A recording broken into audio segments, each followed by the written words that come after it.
একটা কাজে আমি গুলশানে এসেছি।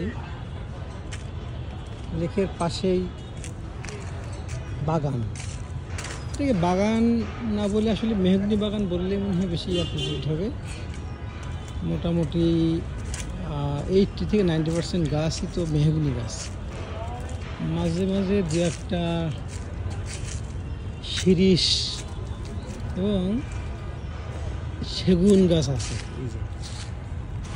এছাড়া বাকি সবই মেহগনি গাছ। আচ্ছা, শিশু গাছও দেখছি এদিকটাতে বেশ ভালো আছে, বেশ ভালোই লাগতেছে। এটা হচ্ছে নেপাল এমবেসি, আর এই পাশে এটা হলো ইন্ডিয়ান এমবেসি। তো আজকের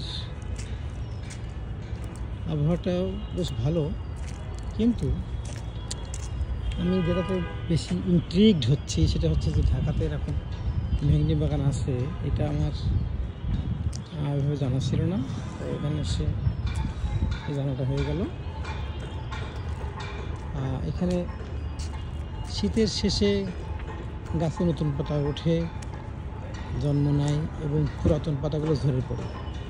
যখনই একটু একটু জোরে বাতাস হচ্ছে তখন গাছগুলো থেকে শুকনো পুরাতন পাতাগুলো ঝরে পড়তেছে। এই দৃশ্যটা আমি একসময় গ্রামে দেখতাম, আজকে ঢাকা শহরে সেটা আমার দেখা হলো।